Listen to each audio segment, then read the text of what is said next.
Welcome to Vice and Easy, your podcast for all things Miami Vice, with your host, Marina. Hello and welcome back to Vice and Easy. Quick programming note. I just want to thank you all for your patience and understanding.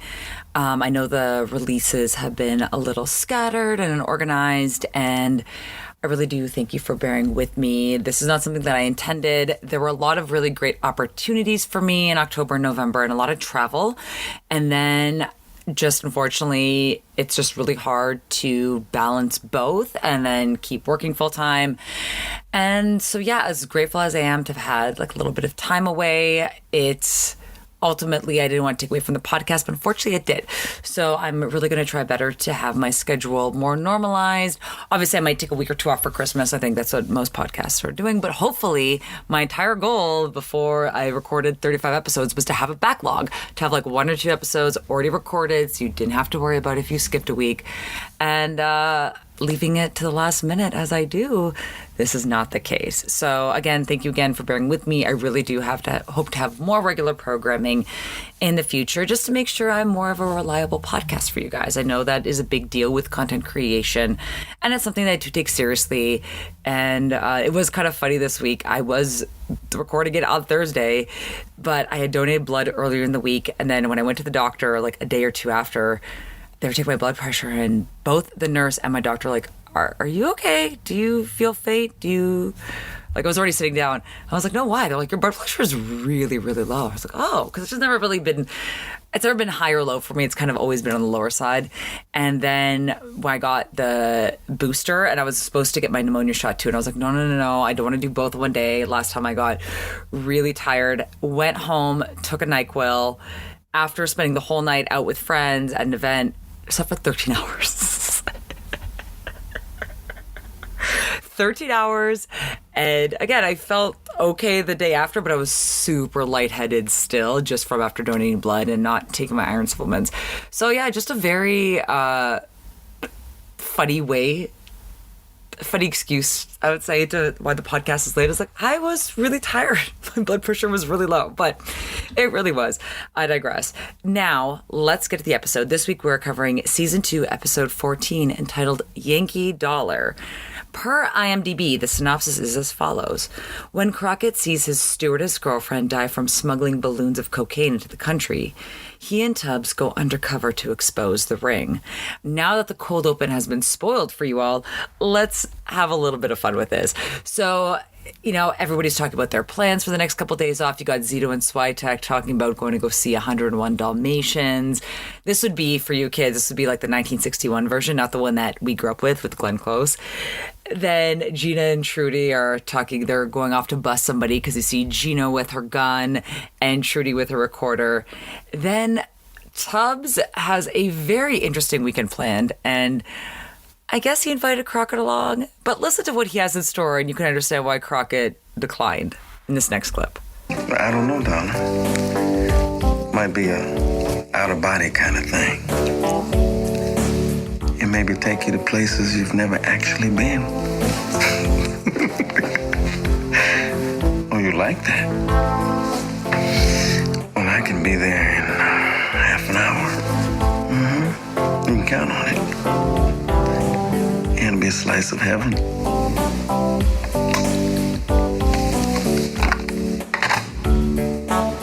You could come. No, thanks. From the sound of things, I'd be a fifth wheel on your spaceship. So Crockett gets working on his stuff for like 10 seconds, then calls up the Miami airport, asks for some flight information. We see him at the airport with Par Avion by Mike and the Mechanics playing in the background with flowers. Actually very sweet. And again, this is very much a step back in time because he's right at the gate waiting for her to get out. He's not waiting, all the way back or waiting for her at the luggage carousel, like right at the gate. And this beautiful woman, and I really like her outfit. It is a sleeveless, I don't want to say turtleneck, maybe like a mock turtleneck in like a blush pink. And she kind of jokes like, oh, are those flowers for me? Turns out he's waiting for one of the flight attendants. This is also a little bit interesting because in my head, the first thing that went was like, wait, Sonny, I thought you were married for quite a number of years. You've already had bunch of fucking scam calls. I'm keeping that open because I was like, isn't that fitting that you guys can all finally hear that my ringtone is Crockett's theme? And it's even funnier because it wasn't even a scam call. It was actually my doctor. Everything's good. So that's even funnier. So I wanted to keep that little bit in there, even though, you know, I don't like to swear on the podcast, but that's too funny.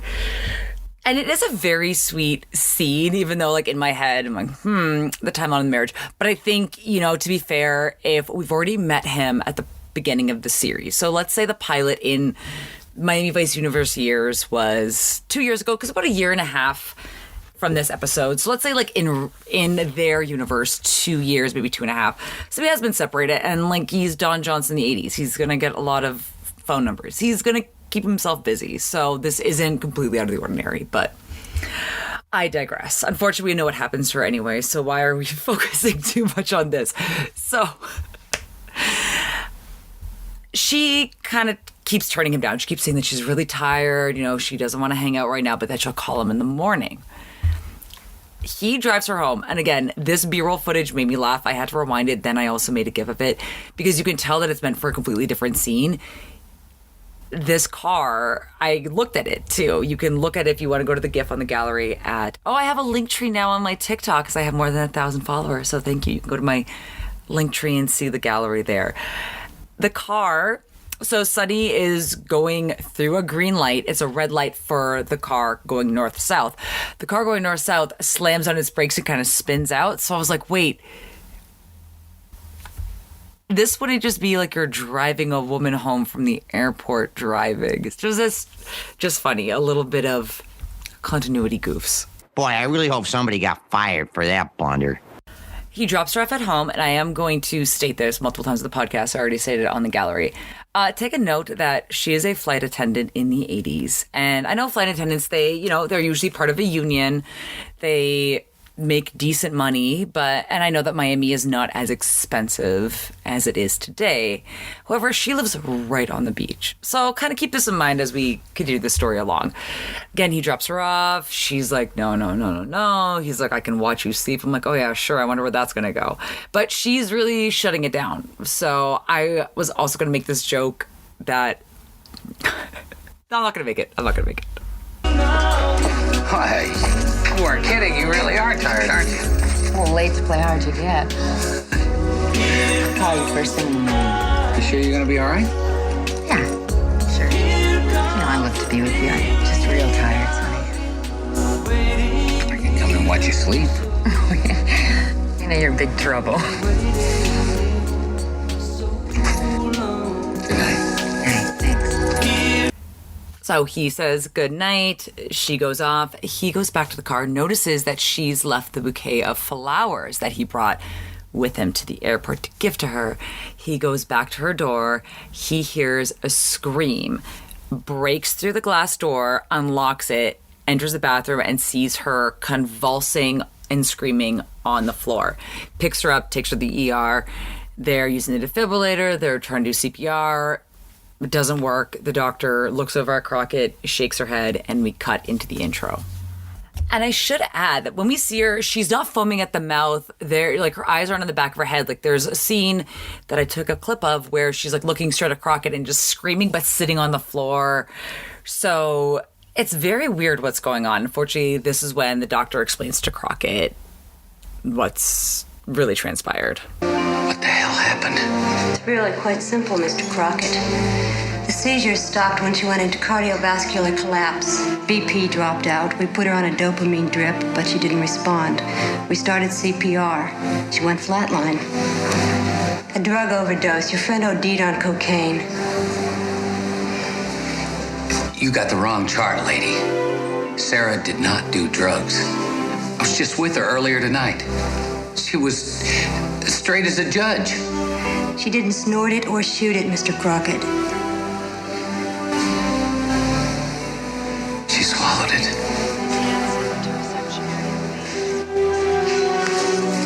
We found a ruptured balloon in the upper GI tract. 4 more balloons were found intact.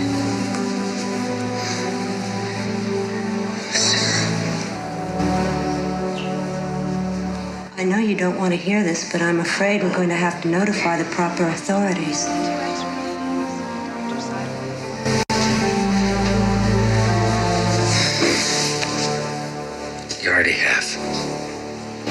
Now let's lighten the mood a little bit. Before we get to fashion, I do want to say I love Crockett's unstructured, I want to say it's like a silk, it's not a smoking jacket. It's kind of like a sports jacket, but it's not super structured. It looks great on him though, and this is what he's at when he's at the hospital. Then Crockett and Tubbs go over to Sarah's place to kind of survey the scene, see what else happens. They're not the only ones though. We see a few gentlemen at the place. Dressed to the nines. Now, let's break this down. Obviously, we're going to get to it in fashion, but we got the panel jeans, one big muscular guy with panel jeans. Then you have the guy in the Hawaiian shirt with the eagle head necklace. And they're there to get something, but it's not as nefarious as it seems in this next clip. Can I help you? She was going to buy my BMW, but she's not here. It's gonna be kind of hard to prove, isn't it? I got the registration and the bill of sale right here.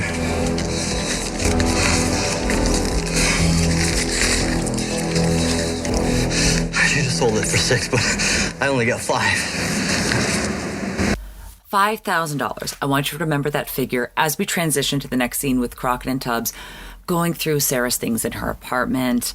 This is when Tubbs discovers her, I want to say checkbook or, her accounting record, so to speak, but it's a little book. I forget exactly what it's called, maybe a budgeting book. So he notices that she only has $238 in her savings account. Today, that would be around $630.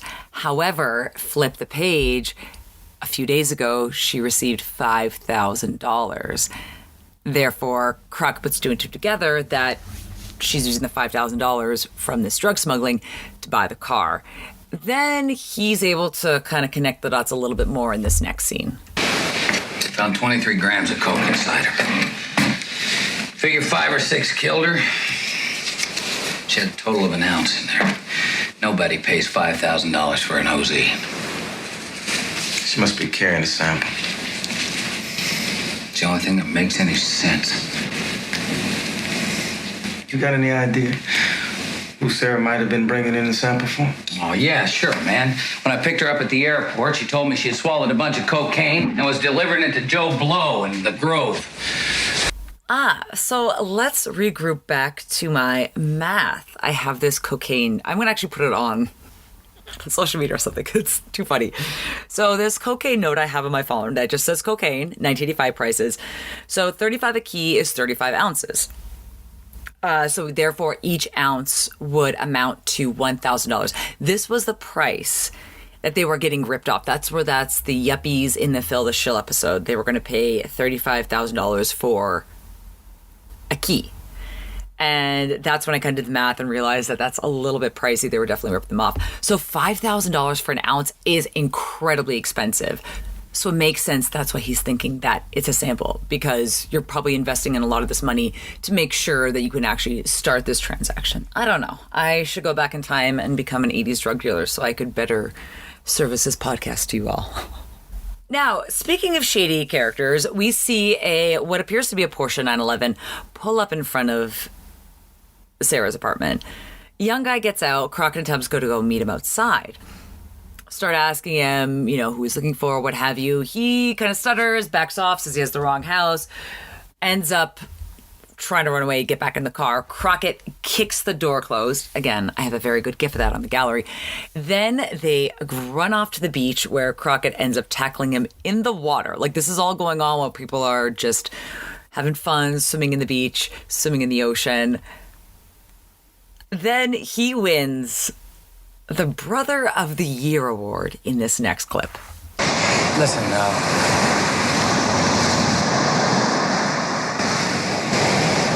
Sarah died last night.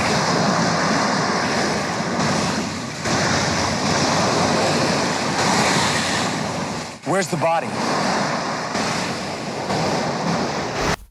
So naturally, Crockett beats him up.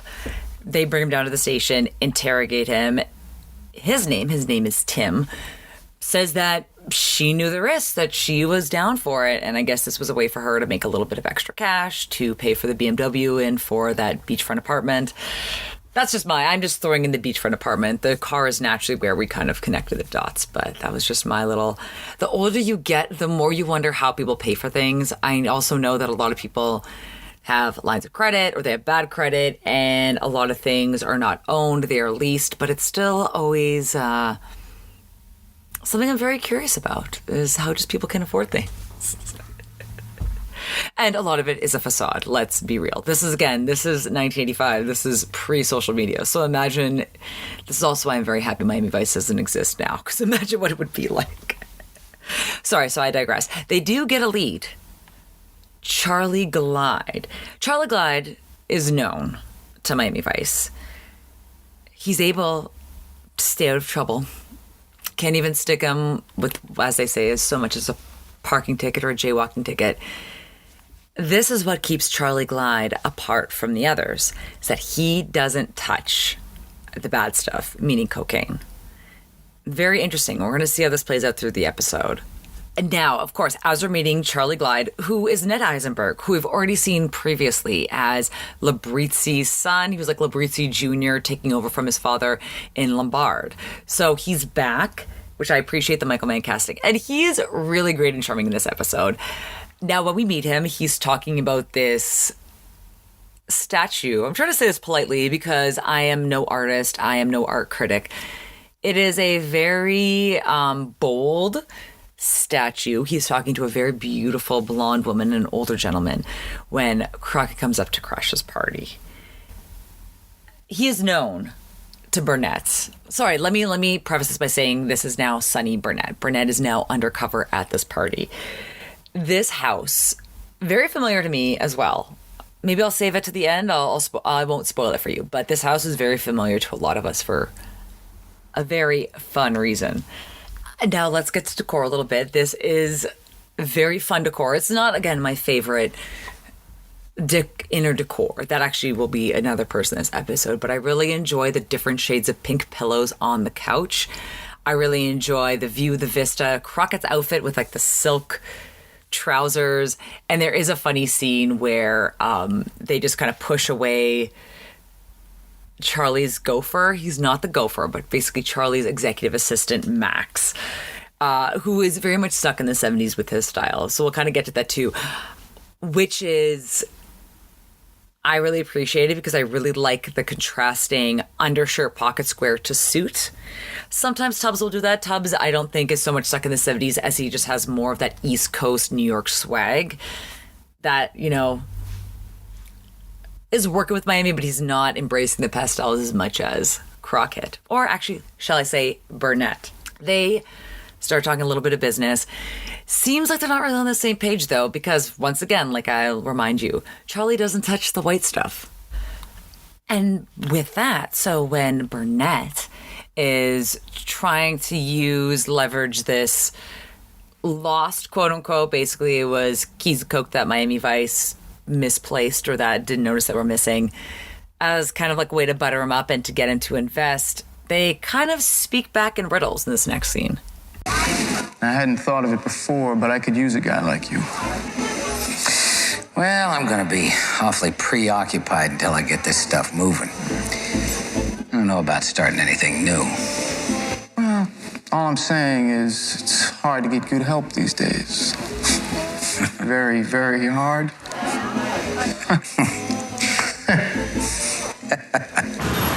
Is he alluding to his drug mule dying of an overdose?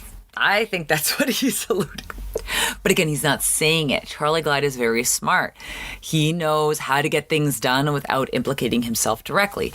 So with that, Tubbs and Crockett, or Burnett and Cooper, want to make this deal.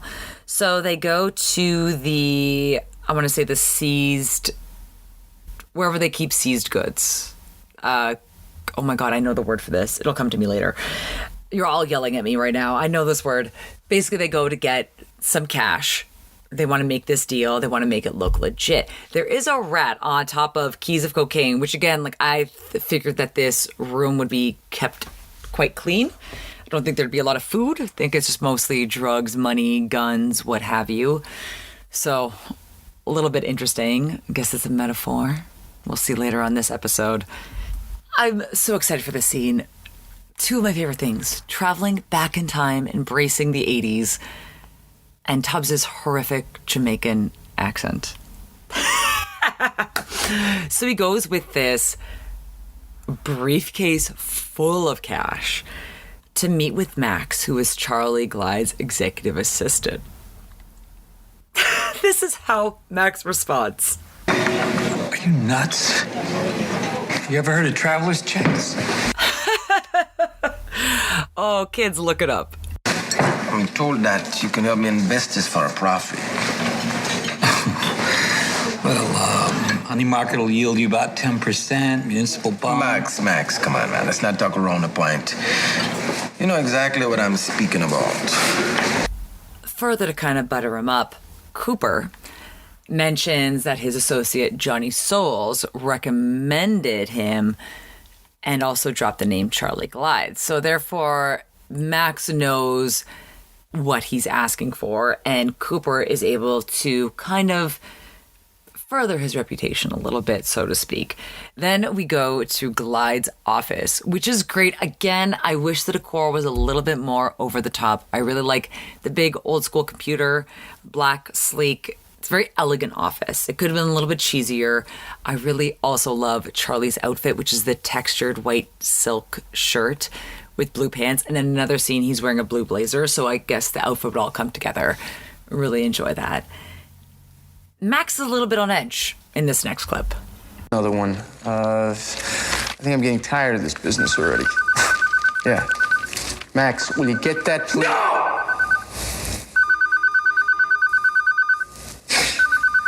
I'll call you back. I'm not your gopher, Charlie. No, you're not. Timmy is, but he screwed up. What are we gonna do about Timmy? We? Charlie Glide. No, I just want to call on Greyhound. Yeah. You're the executive assistant, Max. Show some initiative. Well, how about beet sugar? Yeah, it's Denver OTC. Oh. All the talk about stocks does really entertain me. So when I was younger, obviously I watched Wall Street and I wanted to be a stockbroker for a short period of time just because I liked that it was very fast paced and every day was different. You could make a lot of money from it. My parents both worked for banks, so, you know, I kind of could have already had an in. It was just the early hours. Even on the East Coast, you still like be there at 7 a.m., 7:30. You know, can't really be strolling in late. I was like, I'm just not a morning person. But also, yeah, I didn't really want to work for a bank. But yeah, in a parallel life, that would have been a very interesting job. But especially in the 80s, being able to like smoke inside your office, just on the phone all day, yelling at people. And I did read like 7 different articles about Sam Bankman-Fried, who is the crypto boy who just had this huge fall from grace. I believe it's Alameda, and then it is FTX that both went under, and just all the memes and just all these stories about it and how interesting these falls from graces are when these people are really championed as being disruptors. And again, for the 30 under 30 and for all these whiz kids, quote unquote, like, wait, what do your parents do? I would like to know. I digress. So in my notes, what to do about Timmy, and that's pretty big. I think I put it underlined as well. So he comes by to give Charlie info, again, going through Max. Max kind of pushes back. Tim says that he won't deal with an errand boy. Max lets him know that he is, in fact, the errand boy. And as Timmy is about to go off to tell Charlie something on his own, Max shoots him with a silencer. At the crime scene, later on, Crockett implicates Charlie. And when he kind of gets pushed back on it, like, haven't been able to get anything to stick on Charlie Glide, he's like, he might not have pulled the trigger, but he's behind it, which is kind of the whole, that is the foundation of Charlie Glide's business. So now that Brother of the Year Timmy is out of the picture, Charlie and Max catch up. And they start telling each other what's been happening between them or with them the past couple days. What's transpired? Who have they met?